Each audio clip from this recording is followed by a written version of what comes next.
주님은 살아계셔 날 지켜주시니 그 큰 사랑 인하여서 나 자유 얻었네. 나의 구원 되신 주님 내 소망 되신 주 항상 나와 함께 하셔 곧 다시 오시리.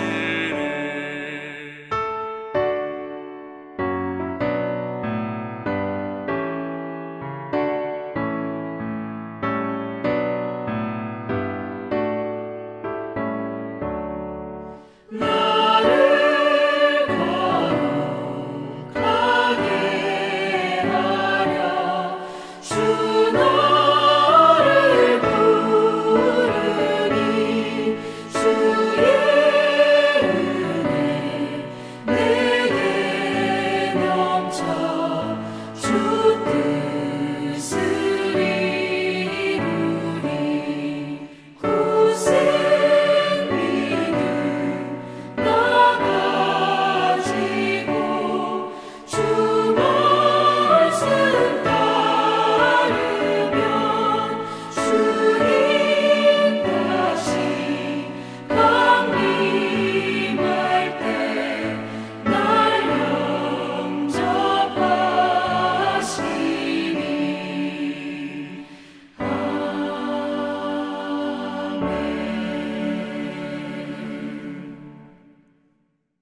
오늘 하나님께서 우리에게 주신 말씀은 마가복음 12장 18절에서 34절에 있는 말씀입니다. 말씀을 함께 봉독하겠습니다. 부활이 없다 하는 사두개인들이 예수께 와서 물어 이르되 선생님이여 모세가 우리에게 써주기를 어떤 사람의 형이 자식이 없이 아내를 두고 죽으면 그 동생이 그 아내를 취하여 형을 위하여 상속자를 세울지니라 하였나이다. 7형제가 있었는데 마지가 아내를 취하였다가 상속자가 없이 죽고 둘째도 그 여자를 취하였다가 상속자가 없이 죽고 셋째도 그렇게 하여 7이 다 상속자가 없었고 최후의 여자도 죽었나이다. 7사람이 다 그를 아내로 취하였으니 부활 때 곧 그들이 살아날 때에 그 중에 누구의 아내가 되리이까? 예수께서 이르시되 너희가 성경도 하나님의 능력도 알지 못함으로 오해함이 아니냐. 사람이 죽은 자 가운데서 살아날 때에는 장가도 아니 가고 시집도 아니 가고 하늘에 있는 천사들과 같으니라. 죽은 자가 살아난다는 것을 말할진대 너희가 모세의 책 중 가시나무 떨기에 관한 글에 하나님께서 모세에게 이르시되 나는 아브라함의 하나님이요 이삭의 하나님이요 야곱의 하나님이로다 하신 말씀을 읽어보지 못하였느냐. 하나님은 죽은 자의 하나님이 아니요 산 자의 하나님이시라. 너희가 크게 오해하였도다 하시니라. 서기관 중 한 사람이 그들이 변론하는 것을 듣고 예수께서 잘 대답하신 줄을 알고 나와 묻되 모든 계명 중에 첫째가 무엇이니까? 예수께서 대답하시되 첫째는 이것이니 이스라엘아 들으라. 주 곧 우리 하나님은 유일한 주시라. 내 마음을 다하고 목숨을 다하고 뜻을 다하고 힘을 다하여 주 너의 하나님을 사랑하라 하신 것이요. 둘째는 이것이니 내 이웃을 내 자신같이 사랑하라 하신 것이라. 이보다 더 큰 계명이 없느니라. 서기관이 이르되 선생님이여 옳소이다. 하나님은 한 분이시요 그 외에 다른 이가 없다 하신 말씀이 참이니이다. 또 마음을 다하고 지혜를 다하고 힘을 다하여 하나님을 사랑하는 것과 또 이웃을 자기 자신과 같이 사랑하는 것이 전체로 드리는 모든 번제물과 기타 제물보다 나으니이다. 예수께서 그가 지혜 있게 대답함을 보시고 이르시되 내가 하나님의 나라에서 멀지 않도다 하시니 그 후에 감히 묻는 자가 없더라. 아멘. 세상에 살다 보면 여러 가지 시험에 처할 때가 있습니다. 내 스스로가 겪는 문제도 있지만 어떤 외부적인 요인을 통하여서, 사람을 통하여서 시험을 받을 때가 있죠. 특별히 세상 사람들과 그리스도인들과의 관계 속에서 세상은 끊임없이 그리스도인들을 공격하는 것처럼 여겨집니다. 때로는 악의적인 질문으로 난처하게도 하는데요. 그러면 왜 그런 질문을 합니까? 의도가 뭡니까? 이렇게 분노하면서 우리가 악으로 맞설 때가 있습니다. 그럴수록 여러분, 믿는 사람은 말씀을 의지해야 됩니다. 하나님을 의지하고 하나님의 주시는 지혜가 무엇인지를 명확하게 알아서 실행으로 옮겨야 될 것입니다. 예수님 당시 유대교 지도자들은 사람을 보내 답하기 곤란한 정치적인 질문, 신학적인 질문을 던져서 예수님을 궁지에 빠뜨리고자 했습니다. 그러나 주님은 오히려 이런 질문에 답하심으로 하나님의 뜻을 드러내시는데요. 오늘 예수님을 곤란하게 하는 악의적인 질문이 무엇입니까? 바로 부활 시 부부 관계는 어떻게 됩니까? 바로 이런 질문입니다. 어제부터 묵상한 내용에 의하면은 바리새인과 헤롯 당, 본래 굉장히 불편한 관계입니다. 그런데 그들이 예수님을 해치기 위하여서 손을 잡았습니다. 오늘 사두개인들도 다르지 않네요. 예수님을 함정에 빠뜨리기 위하여서 곤란한 신학적인 질문을 던졌습니다. 그런데 여러분, 사두개인들은 부활을 믿지 않는 사람들이었습니다. 유대인들에게는 형이 자녀가 없이 죽으면 동생이 형수를 취하는, 그리하여서 형의 대를 잇는 형사 취수제라는 독특한 제도가 있었습니다.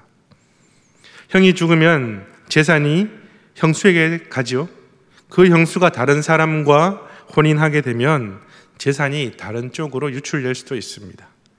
그걸 염려하여 만든 제도며, 또한 형수에게 상속권이 없을 경우에 바로 생활 능력이 없으므로 그 형수를 부양하기 위하여서 만든 제도이기도 합니다.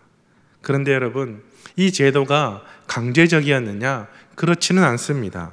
형수든 시동생이든 어느 한쪽이 나는 이 결혼은 탐탁지 않다, 못 살겠다라고 하면 할리차라는 의식을 거행함으로써 형수에 대한 부양 의무를 포기할 수도 있었습니다. 그런데 사두개인들은 한 여자가 7 형제의 아내가 되었을 때에 부활하게 되면 그 여자가 과연 누구의 아내가 되게 되느냐? 예수님께 묻습니다. 질문 자체가 신선한 게 아니라 어떻게든 문제를 삼으려는 어떤 악의적인 의도가 드러나는 질문이죠. 이럴 때 여러분, 만약에 우리가 우리의 인간적인 생각들, 경험들을 판단하여서 이야기하면은 분명히 논쟁거리가 되거나 논란의 여지가 될 수도 있습니다. 이럴 때 여러분, 그리스도인들은 세상의 논리와 지식으로 맞서는 것이 아니라 하나님이 주시는 지혜, 예수 그리스도와 그분의 말씀이 우리의 무기가 되어야 될 것입니다. 예수님은 사두개인들이 자신을 함정에 빠뜨리고 이 질문을 던지는 것을 아셨지만 아주 지혜롭게 대답하시는데요. 주님은 먼저 질문자들의 영적인 상태를 드러내십니다. 24절입니다. 예수께서 이르시되 너희가 성경도 하나님의 능력도 알지 못함으로 오해함이 아니냐. 이 말이 무슨 말이냐? 사두개인들이 말씀을 제대로 모르기 때문이며 부활시키는 하나님의 능력을 믿지 못하기 때문이다. 바로 이런 이야기인데요. 다시 말하면 너희가 성경을 안다고 하는데 사실은 무식하구나. 바로 이런 말입니다. 계속해서 예수님은 성경과 하나님의 능력으로 상대하는데 25절입니다. 사람이 죽은 자 가운데에서 살아날 때에는 장가도 아니가고 시집도 아니가고 하늘에 있는 천사들과 같으니라. 천국에서는 장가도 가지 않고 시집도 가지 않는다는 것을 모르면서, 또한 천국에서는 천사와 같이 되는 것도 모르면서 어찌 부활이 없다고 주장하느냐. 어쩌면 사두개인들을 향하여서 그들의 상태, 그들의 어떤 그 모든 것들을 지적하는, 꿰뚫어보는 어떤 그런 주님의 질문이십니다. 또한 사두개인들은 정경으로 신봉하는 모세 오경에서도 가시떨기 나무에 관련된 말씀이 있는 것도 모르냐고 반문하시면서, 이렇게 부활이 없다고 주장하는 그들이 또한 헛된 질문을 통하여서 악의적인 질문으로 논쟁을 만들려고 하는 그들에게 성경에 대해서 얼마나 무식한지를 지적하고 있는데요. 26절과 27절을 함께 읽어보겠습니다. 죽은 자가 살아난다는 것을 말할진대 너희가 모세의 책 중 가시나무 떨기에 관한 글에 하나님께서 모세에게 이르시되 나는 아브라함의 하나님이요 이삭의 하나님이요 야곱의 하나님이로다 하신 말씀을 읽어보지 못하였느냐. 하나님은 죽은 자의 하나님이 아니요 산 자의 하나님이시라. 너희가 크게 오해하였도다 하시니라. 바로 이 말씀은 출애굽기 3장의 내용, 6절에 있는 말씀 이후의 말씀을 이렇게 인용한 부분인데요. 출애굽기 3장 6절 말씀에 또 이르시되 나는 내 조상의 하나님이니 아브라함의 하나님, 이삭의 하나님, 야곱의 하나님이니라. 모세가 불붙은 가시떨기 나무에 나갔을 때 하나님이 모세에게 하신 말씀입니다. 나는 아브라함의 하나님, 이삭의 하나님, 야곱의 하나님이다 이라고 이렇게 말씀하실 때 이전에 살았던 아브라함이 어떤 과거형의 표현이 아니라 현재형입니다. 지금도 그들의 하나님이라는 것을 말씀하고 있는 내용인데요. 즉 하나님은 모세에게 아브라함과 이삭과 야곱이 살아있음을 시사하시면서 하나님은 결코 죽은 자의 하나님이 아니라 산 자의 하나님이다. 그것을 우리에게 이야기하고 있습니다. 즉 부활에 관련된 언급이죠. 사두개인들 얼마나 창피했을까요?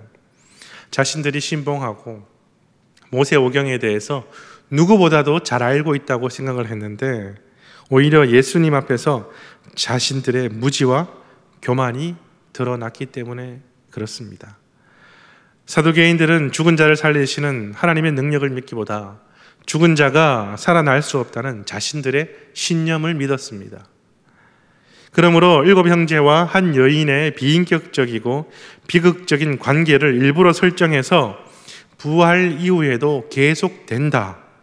여러분, 이미 질문 자체가 문제를 가지고 있죠. 그러나 주님께서 주시는 가르침을 볼 때 예수 그리스도 안에서 회복된 하나님과의 인격적인 관계는 육신의 호흡을 마친 후에도 영원히 계속됩니다. 그래서 부활의 날 하나님을 중심으로 모든 관계가 온전하게 다시 새롭게 정립될 것입니다. 이 모든 이야기를 듣고 있던 한 서기관이 예수님의 가르침에 감탄하면서 지금까지 이제 적대적인 사람들이 등장했다면 이제는 호의적인 그런 사람이 접근을 하는 것을 볼 수가 있습니다.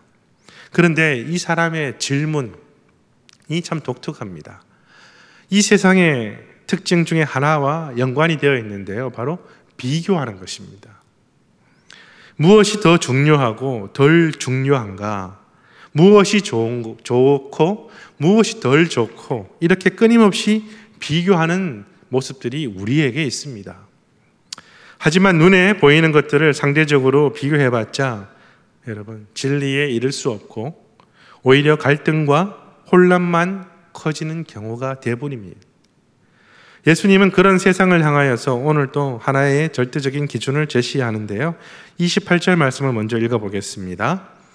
서기관 중 한 사람이 그들이 변론하는 것을 듣고 예수께서 잘 대답하신 줄을 알고 나와 묻되 모든 계명 중에 첫째가 무엇이니까? 서기관은 수많은 계명 중에서 하나만 지켜야 한다면 그것이 무엇일까요? 그렇게 묻고 있습니다. 우리가 즐겨하는 질문이기도 하지요. 다 좋습니다. 그런데 그 수많은 것들 중에 하나만 꼽으라면 무엇이겠습니까? 이런 질문인 것이죠. 예수님은 그에게 이렇게 답변하십니다. 29절부터 31절 말씀을 함께 읽도록 하겠습니다. 예수께서 대답하시되 첫째는 이것이니 이스라엘아 들으라. 주 곧 우리 하나님은 유일한 주시라. 내 마음을 다하고 목숨을 다하고 뜻을 다하고 힘을 다하여 주 너의 하나님을 사랑하라 하신 것이요. 둘째는 이것이니 내 이웃을 내 자신과 같이 사랑하라 하신 것이라. 이보다 더 큰 계명이 없느니라. 비교하고 있는 그에게 예수님은 하나가 중요하다 답하지 않으십니다. 오히려 마음을 다하고 목숨을 다하고 뜻을 다하고 힘을 다하여 유일하신 하나님을 사랑하라. 그렇게 이야기를 하고 있는데요. 우리의 감정, 우리의 지성, 우리의 이성, 이 모든 것들을 다하여서 하나님을 사랑하라. 그것이 주는 첫 번째 교훈입니다. 예수님은 눈에 보이는 현실에 갇혀 상대적인 비교의 어떤 틀에 갇혀있던 서기관의 눈을 여시는데요. 왜 율법을 알아야 하고 지켜야 하는지 근본적인 이유에 대해서 알려주고 있습니다. 하나님을 사랑하지 않은 채 율법을 준수하고 거기에만 에너지를 쏟으면 사람을 외식과 교만으로 이끌 수도 있고 반대로 절망과 죄책감으로도 인도할 수 있습니다. 그러나 하나님을 사랑하는 사람들은 자신의 모습이 완벽하지 않아도 진정성 있게 말씀에 순종하려고 최선을 다하게 되는 것이죠. 예수님은 이어서 이웃을 자신과 같이 사랑하라 라고 이렇게 알려주고 있습니다. 서기관은 상대적인 비교를 통하여서 하나를 얻게 되면 그 다른 하나는 다른 것들은 아래에 두려고 하는 그러한 모습을 보이고 있는데요. 세상은 취할 것은 취하고 버릴 것은 버려라. 그렇게 우리에게 교훈을 합니다. 그러나 하나님은 그러한 선택, 비교가 아니라 그리스도인들은 하나님을 사랑하는 사랑, 그 이웃을 사랑하는 사랑을 통하여서 계명이 완성된다는 것을 이야기해 주고 있습니다. 그리스도 안에서 그의 사랑을 받은 사람들은 자기 자신을 건강하게 하는 사랑하는 법을 배우거나 그리고 그 사랑으로 다른 사람을 사랑할 수 있는 넉넉한 사람이 되는 것을 이야기하고 있습니다. 사랑하는 여러분, 세상을 이기는 지혜는 바로 하나님의 말씀입니다. 그리고 우리가 하나님을 사랑하고 이웃을 사랑하게 되면 우리는 그 율례를 배우게 될 것이고 또한 따르게 될 것입니다. 비교하고 평가하는 데 익숙한 세상의 가르침에서 벗어나십시오. 사랑으로 서로를 이행하고 포용하는 삶이 되십시오. 이 모든 것이 하나님의 말씀을 바로 알 때 이것이 가능하다는 것. 말씀을 의지하여 사랑하는 자의 삶이 되시기를 바랍니다. 그 사랑의 실천으로 정말 여러분 오늘 하루도 여러분의 삶 가운데 아름다운 모습이 곳곳에서 발견될 수 있기를 바랍니다. 기도하겠습니다. 참 좋으신 하나님, 오늘도 우리는 예수님의 걸어가신 길을 묵상했습니다. 세상의 지혜가 아무리 그럴듯해도 하나님의 지혜와는 비교할 수 없음을 보게 됩니다. 우리가 더욱 하나님을 가까이 하게 하시고 하나님께서 주시는 생명의 말씀을 통하여 우리의 생각과 삶이 변하여 하나님을 사랑하고 이웃을 사랑하는 삶이 되도록 인도하여 주옵소서. 내가 무엇을 할 수 있을지 해야 하는지를 묵상하는 하루가 되게 하셔서 깨달은 바를 실천으로 옮길 수 있도록 우리를 이끌어 주옵소서. 예수님의 이름으로 기도드리옵나이다. 아멘. 하늘에 계신 우리 아버지, 아버지의 이름을 거룩하게 하시며 아버지의 나라가 오게 하시며 아버지의 뜻이 하늘에서와 같이 땅에서도 이루어지게 하소서. 오늘 우리에게 일용할 양식을 주시고 우리가 우리에게 잘못한 사람을 용서하여 준 것 같이 우리 죄를 용서하여 주시고 우리를 시험에 빠지지 않게 하시고 악에서 구하소서. 나라와 권능과 영광이 영원히 아버지의 것입니다. 아멘.